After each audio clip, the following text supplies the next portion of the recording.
And we are live, guys. How you doing, Clyde? Happy Easter, bud. Great. How about your Happy Easter? Yeah, I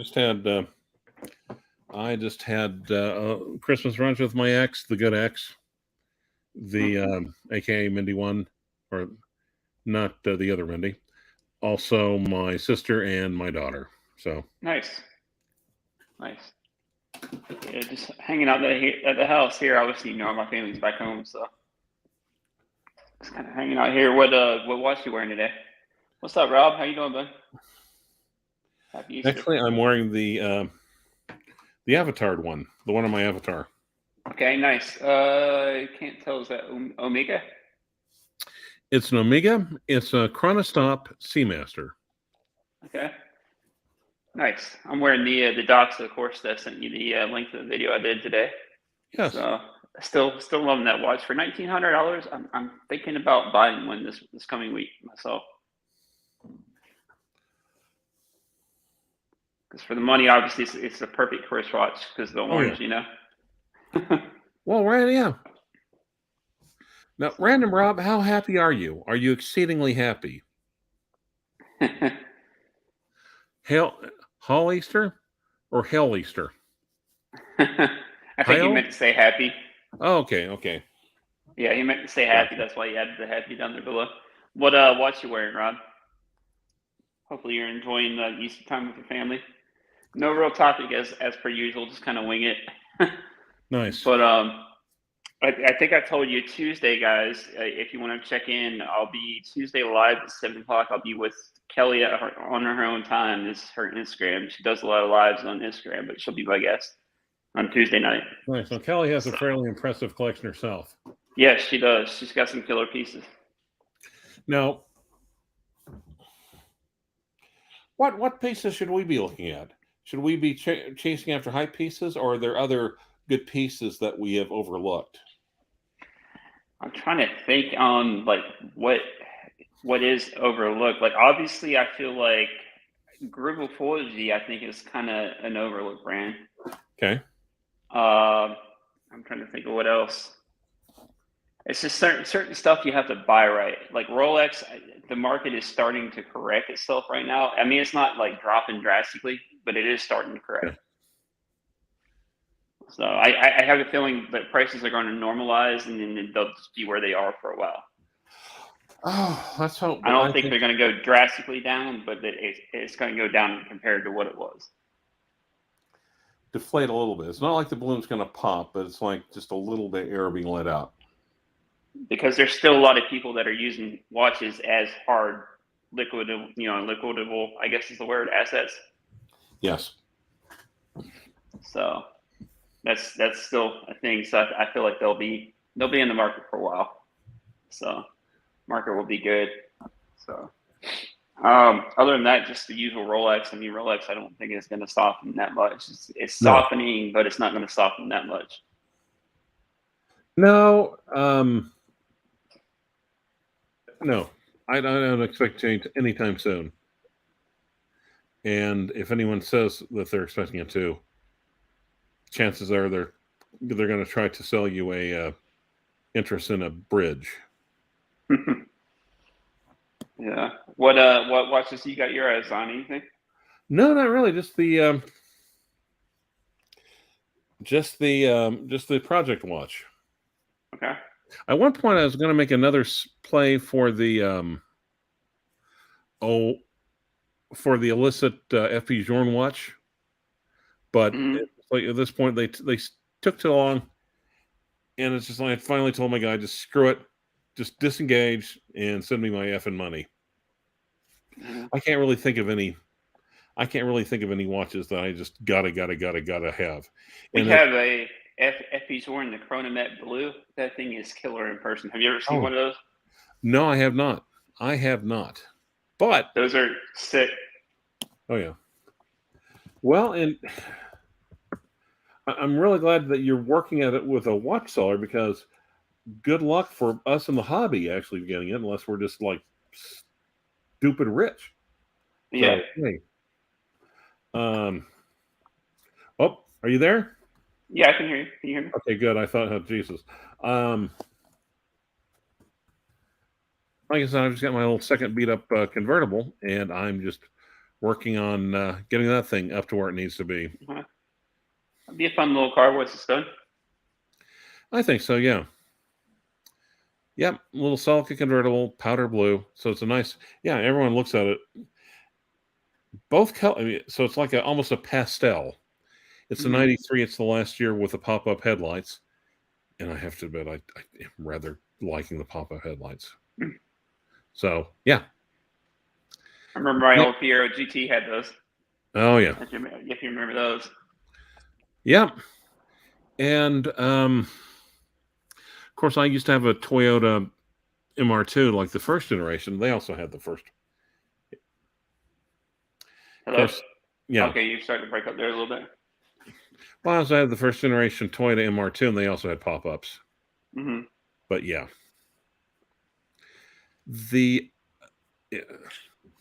Now, the Celica, though, what's nice is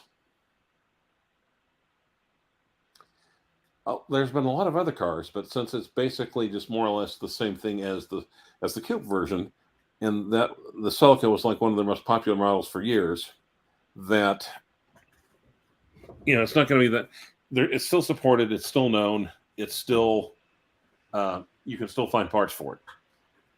Yeah, either original parts, used parts, or if you have to remanufactured, or or you go to the local scrapyard. There's probably plenty of cars that you can scrap from there too.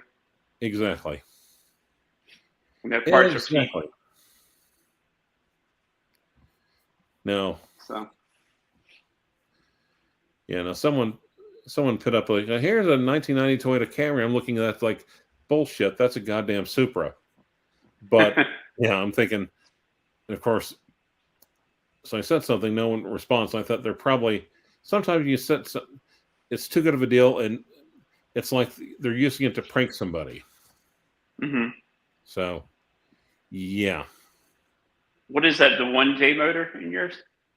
Yeah, exactly. Yes. Okay. Those actually can be souped up. I mean, not that you probably want to soup it up, but you can soup those up. Well, yeah, but I don't think you want. Yeah, they're tough motors, but yeah, what the point of blowing up the possibility of blowing up the engine? Yeah, I mean, if you're going to do that, you might as well get like a Celica, a sports Celica, or you might was it the 2ZZ engine or something? 2JZ, yeah. Yeah, and throw that in. But yeah. What's the point? Yeah. Speaking of watches, though, I'm actually, like I said, I'm actually really loving this Doxa. Like, I thought I would like it, but now the more I wear it, the more I really like it.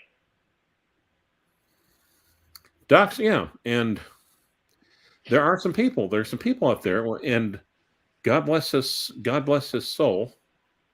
Blue Sherbuto. Bruce. Yeah. Yeah. Yeah, may he rest in peace. He had the Caribbean, didn't he? Yep. And him and his friends would always come up and talk about it. Said, "You guys are not going to indoctrinate me." And believe it or not, at the office, the only two people that knew who this was or what this was, of course, Roman knows what it is, and Nick. Nice. But it's like one of those watches. It's like noticeable. Like if you know watches, if you're a watch geek, you know what it is just by looking at the dial. Oh yeah. Well, and it's like what? So you're wearing the Doxa lately, right? Yeah, the sub 300 professional. They have like the different lineups for the different colors. Like the Caribbean is the blue, like Bruce had, right. I believe. And then there's like a light kind of almost like Tiffany blue a little bit too. And exactly. A yellow and a black and a silver.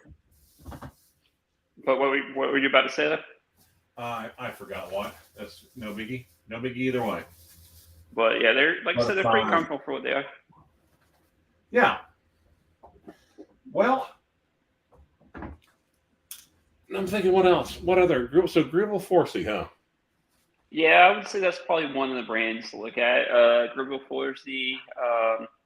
Now, have you seen any of the Urban Jurgensens yet, or have you run across? We have not.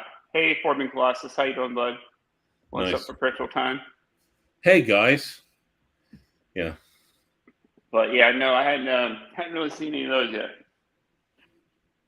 Not too many of those. Like I said, I feel like the market's starting to correct. It's not going to go down, like I said, like drastically, No. but it's just kind of watch what you're buying, at the moment. Yeah, and don't get too caught up following the herd, would be my guess. Mm-hmm. Soup it up. I had a 65 Falcon hardtop, says Foreman glasses, with a 6-cylinder. My soup only went fast during projectile vomiting. Actually, Foreman, that's why The you Falcons need are fun little cars. the what? The Falcons were fun little cars. Well, yeah, that's what that's also what the first Mustang was based on. Yeah, the Mustang was based off the Falcon chassis. Yep. Now, actually, regular car reviews is one of my favorite channels, and actually, the person running that channel also had like a Falcon for quite a while. Where Clyde lives, it's a suburban Jergus. Okay, cute, minorly cute. I mean, not the most original. I don't know if you remember. You ever watched Gas Monkey Garage? No, I've not. But you know Aaron Kaufman, right? The mechanic that was on there for a little while. Yeah. The guy with the beard. He built a sick Falcon. Like I think he put like a 351 Cleveland or something like that in it that he modified, and he took it Pikes Peak racing, and it's a killer car. Well, in Hoobie's garage, you've watched Hoobie, right? Oh yeah. I watch Tyler Hoobie all the time. I actually have one of his shirts, one of the Hoobie shirts. Nice. I like his kind of no nonsense approach to it. Well, the dumbest car channel on YouTube. Yeah, exactly.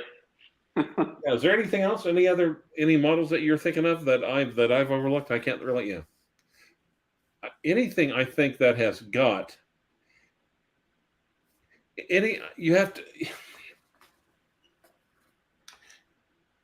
that's already received any sort of collector attention disappears or drastically goes up the price. I think the only shot you have is to go around locally and go wide and far and look for something that the herd hasn't glommed onto yet. Okay. Now, one brand, I might be wrong and might eat my words on this, but I feel like one brand that's up and coming, even though they're not really up and coming, they've been around for years, one of the oldest brands, is Brightly. Just because of the way they've been marketing and doing things, I feel like they're. Yeah, I've actually heard there's a few people that have said that they're starting to.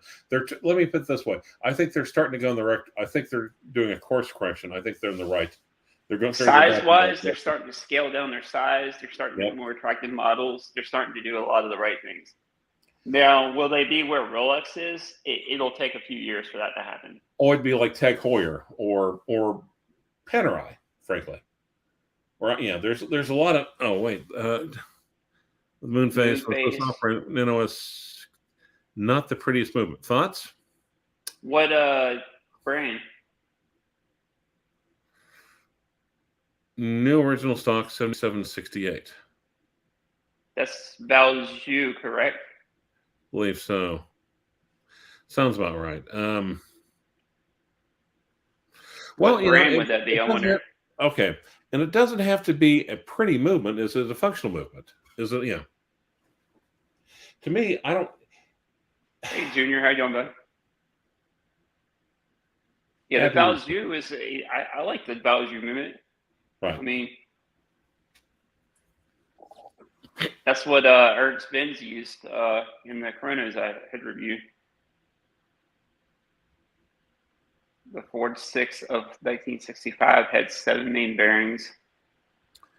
Huh. What's up, Flippin' Zippo? How you doing, bud? How's weather up there in Canada? It's a Xeno watch. Xeno, okay. I feel like I've heard of those. That sounds vaguely familiar. But then again, I'm not Tomaso, so I'm not going to make any pretensions to me. No, I feel like, did they make dive watches for Roy the Tiger? I think they're really big with dive watches. Which brand has not made dive watches? True. Yeah.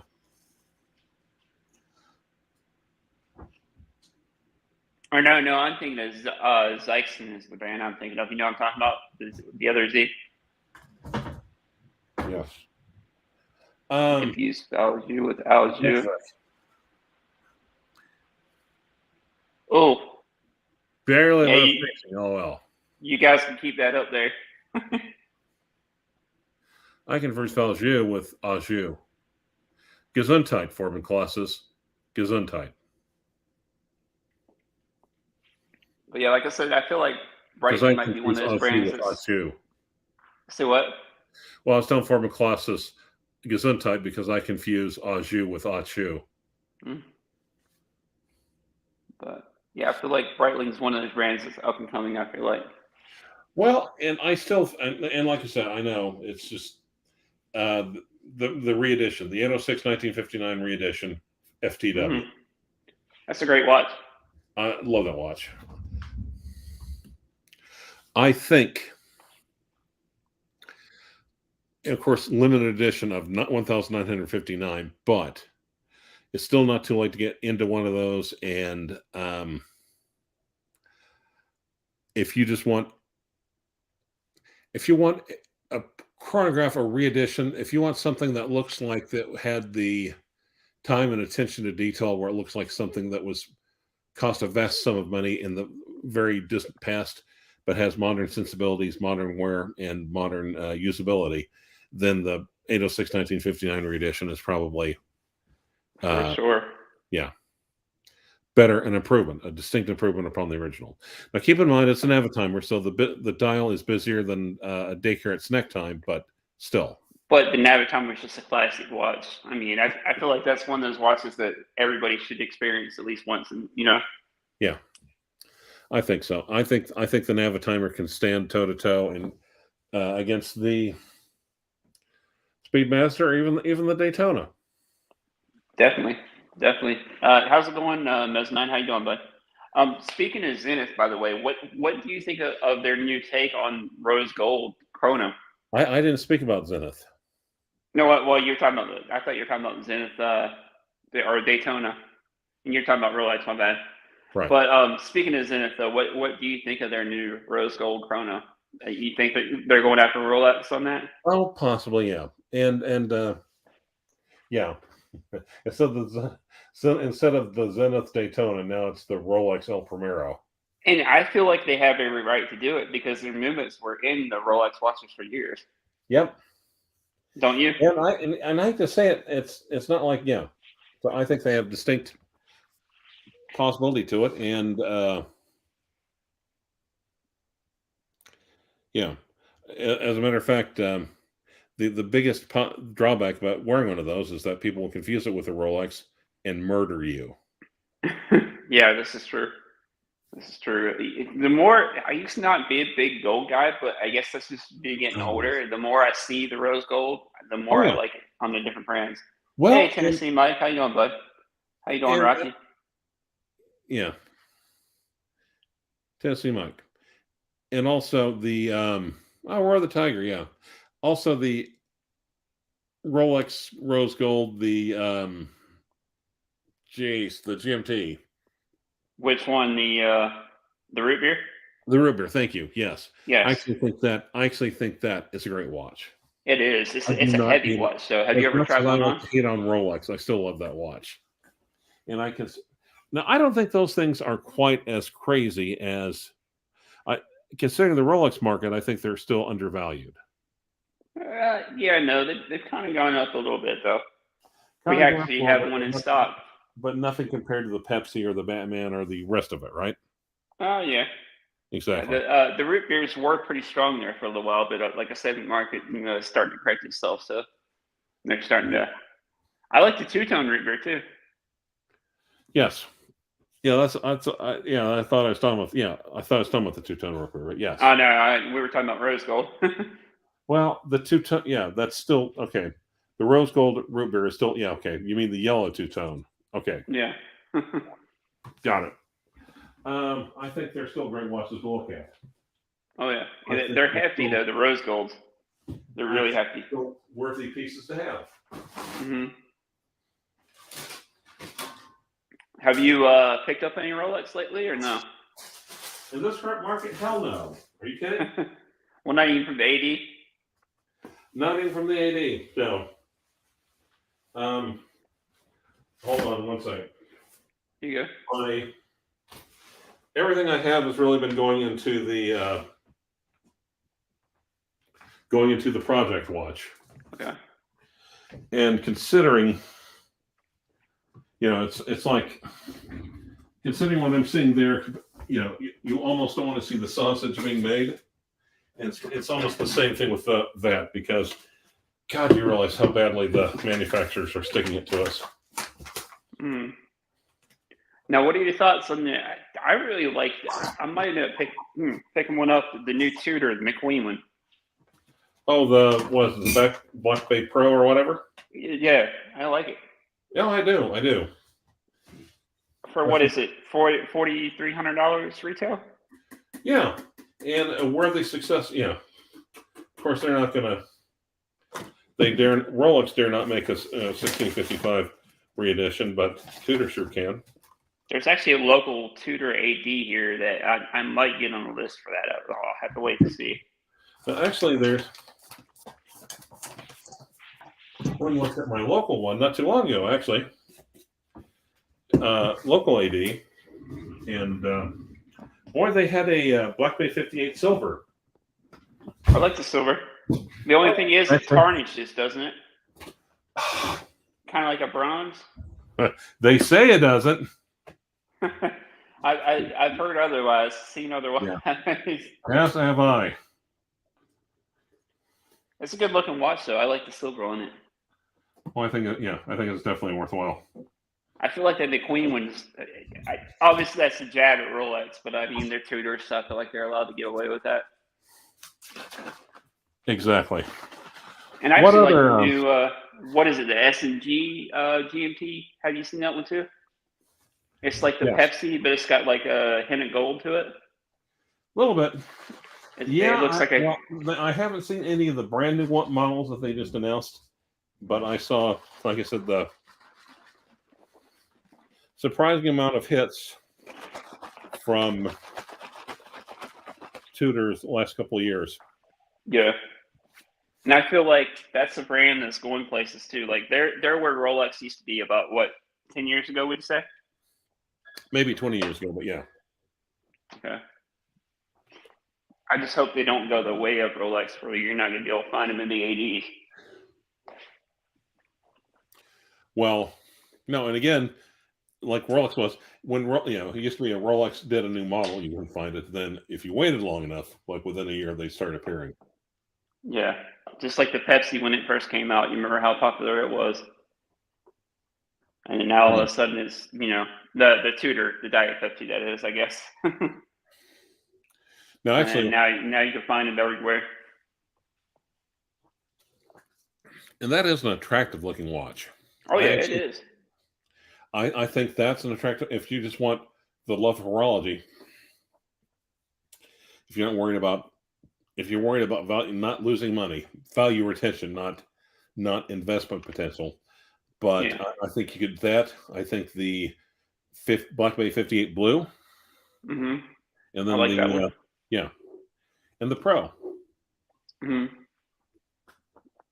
they're watches you could beat around and not really have to worry about too much too. Exactly. But the Pepsi, the Diet Pepsi, I think I might have told you, I think I sold one to, remember I sold one to Average Joe? Yeah. And he loves it. I think that's like one of his favorite watches now, no way. And some of them, like for instance, the Panda chronograph is still hard to find. Especially on the bracelet. We have one on the bracelet. Yeah. Now, what are you selling it for MSRP or over MSRP? Over, because of the price we picked it up at. We picked it up like when they were hot at the time, and we can't seem to get rid of that one. Oh yeah. And one of the things I've noticed a lot of times the resellers, the only advantage that we have is that they're like sharks. It's like they're always moving. If they're not constantly buying and selling and buying and selling, buying and selling, if the shark stops, it's dead. Same thing with the watch reseller. It's not like they can afford to. I mean, oh wow, Was a hybrid strap. I'm pretty sure it's probably pretty comfortable on this. The two tornadoes are really comfortable. oh yeah. That's what my Black Bay came with. What was a two tornado? Do you remember the Edda when I had the Rosen? Oh yeah. I don't really miss that watch that much. I mean, it was a little too thick, but it wasn't bad. It wasn't horrible, but yeah. So, like I said, I think my next purchase, probably this coming week or so, is going to be this Doxa here. This one's a loaner from Aaron. If you know Aaron Dunlap. No, I don't. OFD. He's got a pretty decent sized channel. I think like 10,000 or so subscribers. Yeah. But I borrowed from him. He's out in California, I believe. But yeah, so it's pretty cool to check it out. No, I know I definitely want to buy. I think I'm going to buy from Mayors. My boy Luke here has the hookup at Mayors, though there's no discount. I'll probably have to order it through back order. It might take a couple of weeks, but there's no worries there because I heard Doc's customer service kind of sucks. So I'll probably go through Mayors and actual AD. Yeah. I mean, I think my advice for people that are looking to buy something is just go out there and read and consume and look at everything. Go through and check what dealers have posted online. Check articles by everyone, whether it's Hodinkee, whether it's Worn and Wound, whether it's A Week on the Wrist or whatever, and just find something that captures your attention. Find something that captures you emotionally. And if there are ADs, I know a lot of people don't have that ability, but if there are ADs locally to you, go try it on. Yes, exactly. Go to watch shops. Go to watch meets and go see what everyone else is wearing. Sometimes, and be involved with the local collector community. And sometimes you can find a really good watch once another collector is trying to quick sell and get out of something because they're making a play on something else. And sometimes that really works. That's actually how I picked up this little Omega Steel Sports. Nice. Yeah. You picked that up locally, right? Yep. Nice. I got to find some of the pawn shops around here, see if I can find some stuff. Exactly. And see, yeah. If not, maybe try to go like downtown Philly. I'm sure some of it might be a little pricey, though. I don't know. Well, it depends. It depends actually what kind of stuff they're selling and how much they value it. Sometimes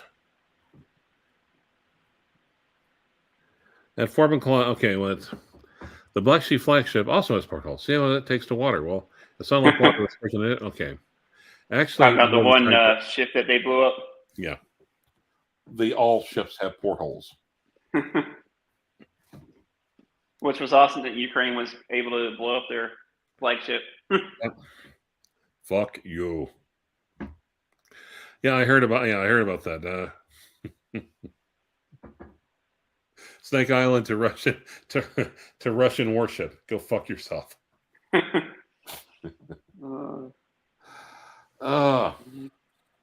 But yeah, that's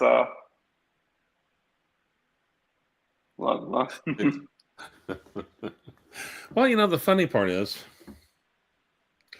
that if you're a student of history, you've always been taught that Napoleon and Hitler were overly optimistic and they really fucked up, and they should have had their heads examined for thinking that they could take on Russia, invade Russia, and take on Russia. But I'll be honest, after watching the news, part of me is just thinking, if they didn't have nukes, I swear to God, we could probably just go in with like 20 divisions, just take over the entire, and just roll back the entire country. This is how well they're fighting against. Yeah. But I don't think he thought the Ukrainians would fight back as much as they are. Well, also, one of the things though, the Ukrainians have been doing for the last 10 years. They've been preparing for it and letting NATO train them. Mm-hmm. Yeah, Ukrainian people are smart. Yeah. and that's why the Russians are still fighting Soviet style, and plus they have something to fight for. They're fighting for their families and their home. Right, exactly. The Russians don't even want to be there. The troops that are there. No, they're conscripts.